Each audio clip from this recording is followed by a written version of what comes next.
Welcome to WDEX, the Wired Differently Experience. Yes, this is the show, Wired Differently Experience, and I'm Todd Saylor. That's right, I'm Todd Saylor, and I am the author of the book, The Brand and the Attitude Wired Differently. And I'm back. It's been a couple weeks. I've been very busy with Nick Walenda and EdgeCon and all kinds of things, and I'm super excited to get back on the show with you all. It's fun to see you. It's fun to talk about things, and it's just a super, super exciting thing to have.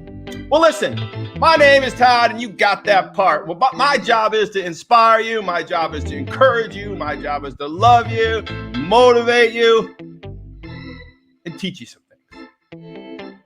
But the show's job is to challenge the status quo. That's right, to get you out of the dastardly land of quo.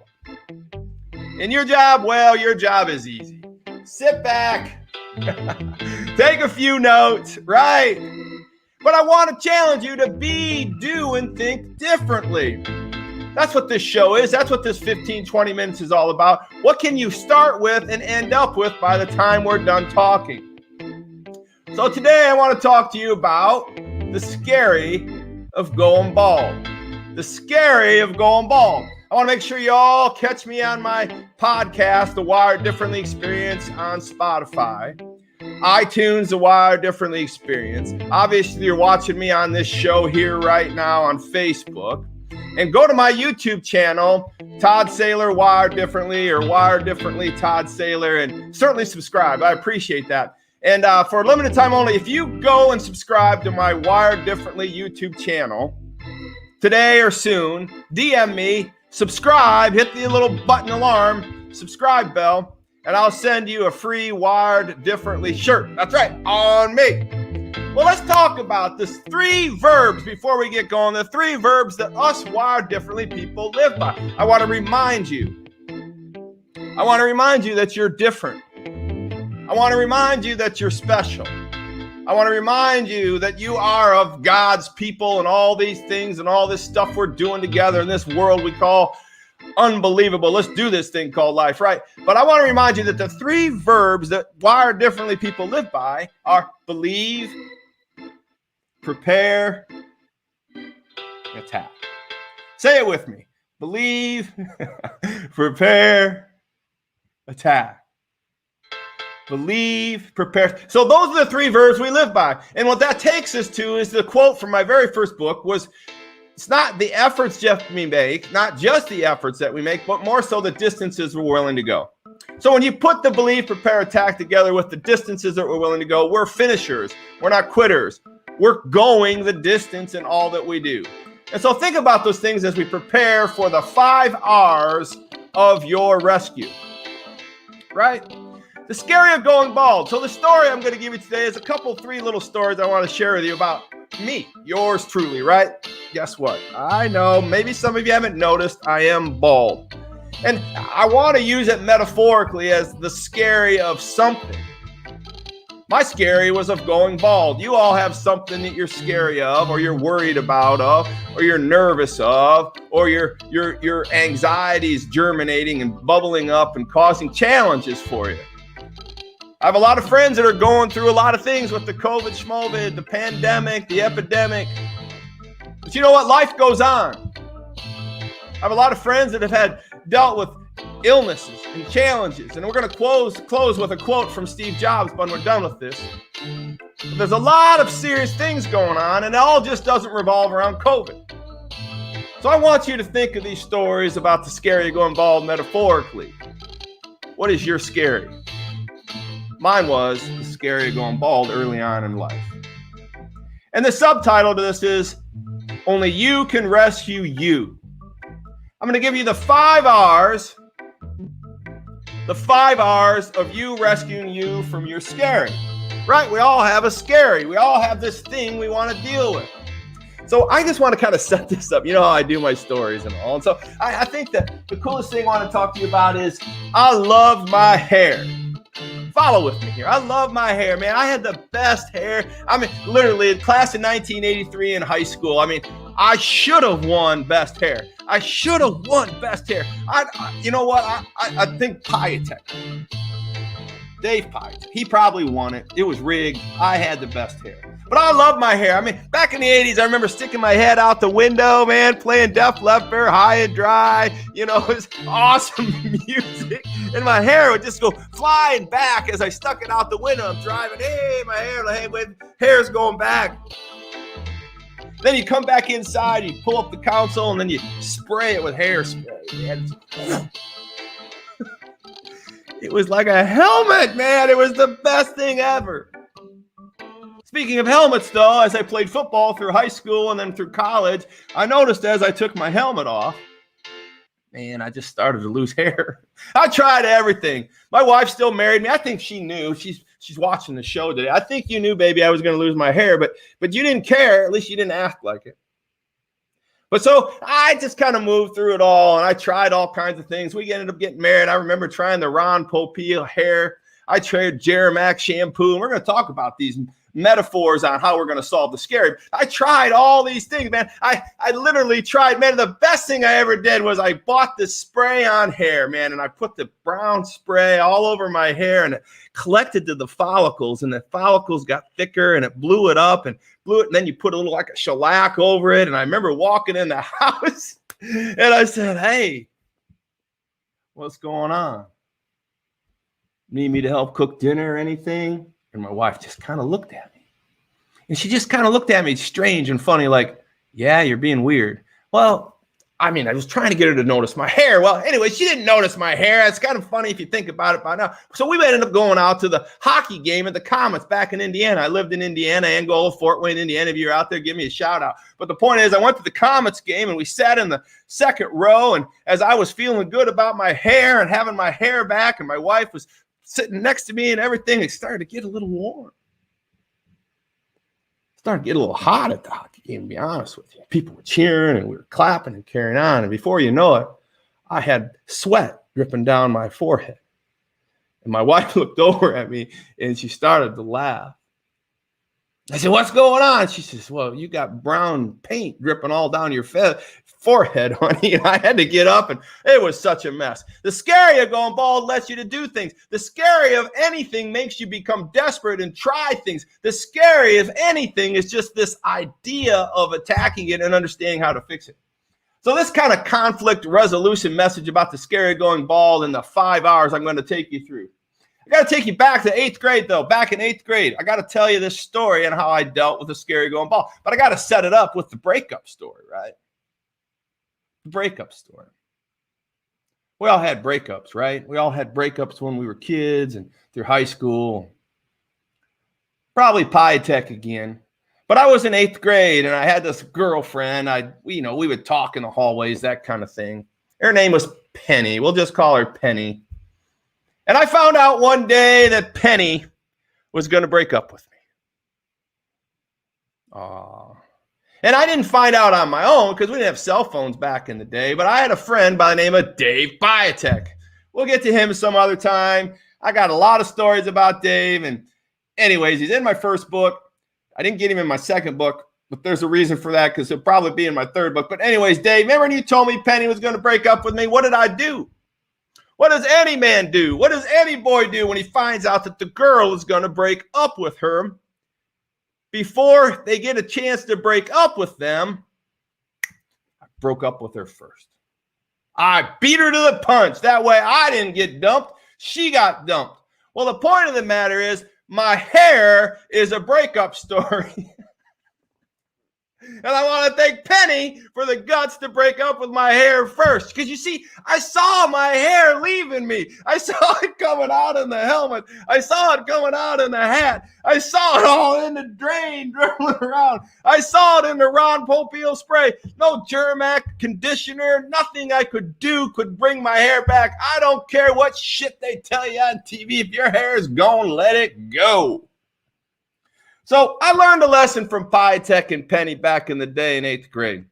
I went to Vegas with my wife, and we had a good night at the Bellagio for 3 nights, actually. And I just decided to be done with the scary of going bald. You see the whole worry of going bald, the whole impetus of it coming on, the idea that it was slowly falling out in my helmets and my hats and my tubs and every time I washed my hair, and this idea of wondering what people would think and how I was going to handle it. At some point, you just got to do something about it. The scary of going bald will eat you up. So quietly one day, at the Bellagio Hotel, I snuck over to the shower that was assigned to my wife. Yeah, there was 2 showers in this hotel. I had my shower and she had her shower. We had 2 everything, right? And anyways, I designed my house after that stuff. But I digress. Here's the thing. I took her leg razor and I had tired of the worry. I had tired of the scariest scary. And I shaved my head bald that day. I snuck out the door, went down to Las Vegas, the boulevard, and just walked the whole strip by myself. I was so nervous that people would point at me and laugh at me and call me silly or baldy or whatever or anything. But to my amazement, nobody said a word. Everybody accepted me for just who I was. And I didn't look half bad bald, other than I had, a white ring around my head. But you see, here's the deal, the scary of going bald, the 5 R's to rescue you. I want to take you through the story of Penny and the breakup. I want to take you through the story of my hair and the breakup. I want to take you through the idea of loving something so much and then losing it.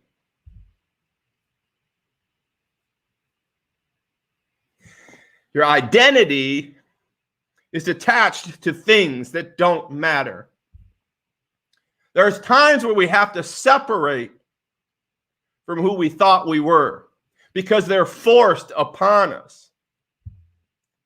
God has interesting and even somewhat cruel ways to help us see him. Whether we lose our hair or we lose a loved one. So I got 5 R's to rescue you. And some of you know I'm talking right to you. Because it's funny now that I lost my hair. But it's not funny that people are suffering. That people are scared. That people are losing even loved ones. It's not funny. But yet we still have to face the confrontation of the fear. We still have to face the scary of going bald. We still have to face the scary. Now, this message is a 2-part message, and I'm going to get you through the 5 R's of your rescue because I think you need these. I think you need to understand these. So 1, here's what we got to do. We got to look at Todd, and I want you to take your scary. I want to take your fear. I want to take your situation that you're concerned about right now as you sit here listening to me live. And I appreciate all the people following me. I've been gone for 2 weeks, and you're here. I love it. Thank you so much. But I want you to take that concern right now, and I want you to think about, mine was the scary going bald 30 years ago. And a lot of you looking at me right now like, hey, I never saw you with hair. I think you look fine. Some of you are saying, well, yeah, I bet you look better with hair. But the point of the matter is stick your scary in there. And here's how we're going to face our scaries. I want you to recite it. I want you to look in the mirror. I am not joking, sometime in the morning. I want you to look in the mirror. And I want you to say, Todd, you're losing your hair. And there's nothing you can do about this hair situation. Right? Todd, quit making excuses for your hair. It's not the helmet. It's not the hat. It's not the shampoo. It's not the conditioner. It's nothing that you can do about it other than to face the scary. I want you to look right in the mirror and I want you to say, I'm losing my hair. I want you to look right in the mirror and say, I've got a trouble with alcohol. I'm not making excuses about it anymore. I got a trouble with maybe marijuana. Maybe I'm not going to make excuses anymore. I got a trouble with getting close to people. I got a trouble with the political front that we're in. I cannot stand the left. I have to deal with it. They're human beings. I cannot stand the right. I have to deal with it. They're human beings. I have to look in the mirror and own it. I want you to recite your scary. You know what? Some of you need to recite it more than once. I know I needed to recite a lot of things in my life. I had to face a lot of scaries in my life. And I know you can do it because that's the first step of rescuing yourself. 1, recite it, own it, repeat it, own it, own it, own it, own it. There's nothing that can save you other than you. Now, listen, I'm speaking from literally myself, the things that I've had to do to get through my own situations. So 1, the scary going bald. The first R is I need you to recite it. The second R, after you've recited that maybe you have a drinking challenge, or you have a drug challenge, or you have a dependency challenge, or you have a lying problem, or you can't face the fact that certain things are going on in your life, that maybe certain people are ill and you can't really control everything to help them, and you hold yourself accountable. You have to face it. But once you've faced it and you've recited it in the mirror, I want you to research it. I want you to get on to Google. I want you to get on, why are you losing your hair? Well, is it what you're eating? Is it genetic? Is it this? What can fix it? What are the things you can do? You can get hair plants. You can get hair plugs. You can wear a rug. You can wear a wig. There's all kinds of things you can do, Todd, about your hair. Whatever your scary is, own it, recite it, and then research it. Because once you've flushed it out, once you've been brave enough to understand that you're going bald, that you have a scary, then you can research it and you can deal with the cures. I mean, listen to me. I have been in a situation where I was diagnosed with cancer. It was horrible. I didn't want to face it. I literally basically ran from it. I denied it. And I went from doctor to doctor to doctor. And none of them wanted to look at me the way I needed to be looked at. I was diagnosed with prostate cancer by the first doctor. It didn't make sense. But I faced it. I said, you've got a problem here, Todd. And if it's not a true problem now, it could be a true problem later. So I faced it. And then I started to research it. And as I researched it, I understood that the indicators that the doctor was giving me were not truthful indicators. And we researched it until finally 3 years later, we did the exact right thing. And we found out through testing and imagery that it wasn't actually full-blown cancer. Research. But I couldn't get to the research until I literally recited the fact that I had a problem. 3, I need you to take responsibility. You're going bald, Todd. Figure out what's causing you to go bald so you can understand it and you can deal with it. And last, but thirdly, I want you to take responsibility. Nobody else did this to you. Nobody else did this to you. Nobody else gave you a bad diagnosis from a doctor. Nobody else put a bottle in your hand. Nobody else put a dependency issue in your hand. Nobody else, unfortunately, gave you the family that you have, and you have to deal with all the things that you've been given honestly, openly, and forcefully in a positive way. You need to own it and take responsibility of your scary of going bald. I love all the comments. I love the hearts and the thumbs up and all that. Now, I don't see your comments, everybody, because I just want to get through the scary and I don't want to lose my rhythm, right? So here we go. Fourthly, now we've already recited it. We've researched it. Now we have accepted the responsibility of it. Now we need to resolve it. Sometimes the resolve is just ending the problem. Sometimes the resolve is just saying it is what it is and we're moving through it. Sometimes the resolve is solving it completely. Sometimes it's a conflict resolution where you're just having to go back to somebody and saying you're sorry. Sometimes the scary is just how you're dealing with your friends. Sometimes you just basically have to say, I'm sorry. Now, I've had to say I'm sorry quite often in my life.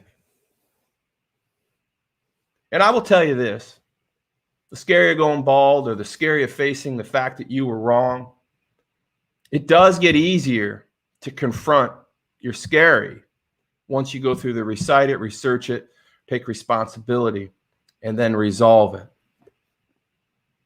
A simple sorry in many cases will resolve most scaries in conflict resolution management, whether it's with yourself, a personal issue, or most likely an issue with a friend, a neighbor, or even a family member. Resolve it. And then last but not least, you've got to release it. I want you to release it. I want you to be done with it. I want you to get over with it. I want you to just forgive yourself. I want you to forgive other people. Because at the end of the day, you can't carry this shit around with you. I mean, it's just not worth it. I mean, I don't have time for it. I got people to help. I got myself to help. I got things to do. I got another show to, I think that more can be done going forward than wallowing around the things in the past that you can't change. Damn it. You understand? You can't change certain things. So say you're sorry, move on, resolve it, then release it. Now listen, let's go back up here to recite, because one of the things I want you to know is that recite, look at here, recite, let's see how good I am. Recite is also to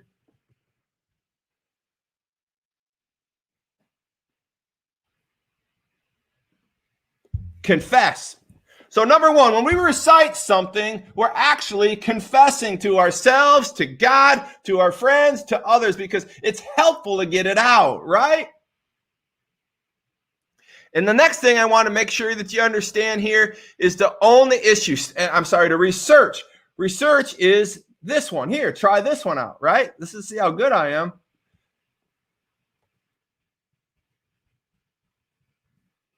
Here we go.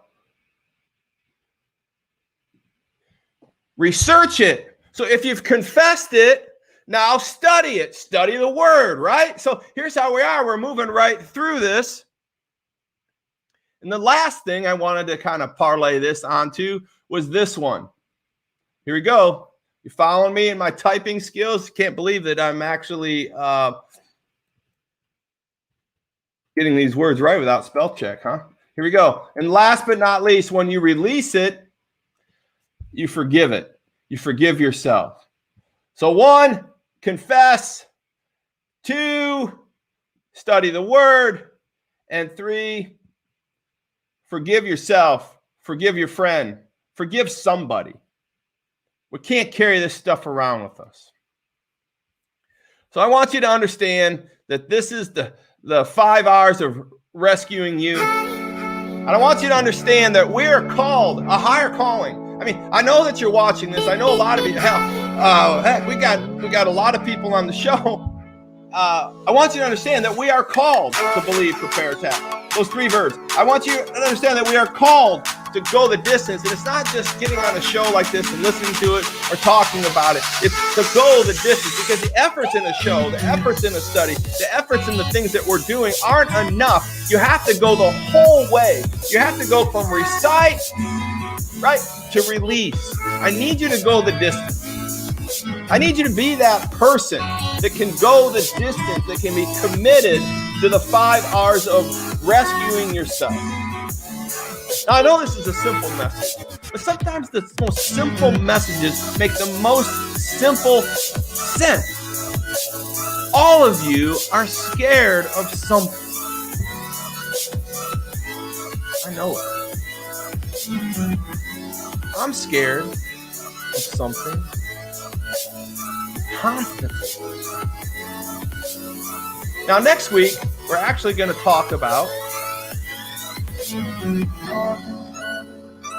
the 3 types of scary, right?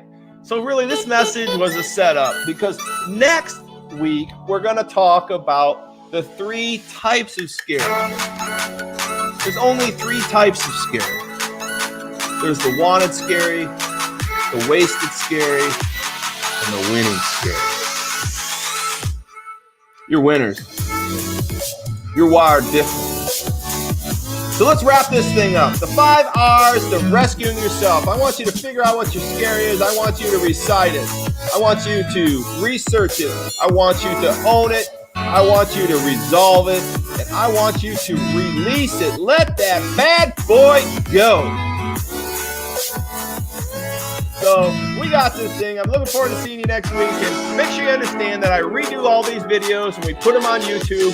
Join my YouTube channel. Now, come on, everybody. Let me send you a free shirt. Let's grow that. Hey, we've had a good push. We're well over 200 now. So let's keep growing it. Let's do this thing called Life Together, Wired Differently. And let's make sure that we understand the 5 R's to rescue our own damn self, right? Because no one's gonna save you. Nobody's gonna save you. You can only save yourself. Count on that. I'm telling you, live by that. You can do that. Release it. Give it to God, and you take action to believe, prepare, and attack. It's not just the efforts that we make, but the distances that we're willing to go. You can bet all your money in your life on that quote right there. I'm telling you, I'm living proof of the entire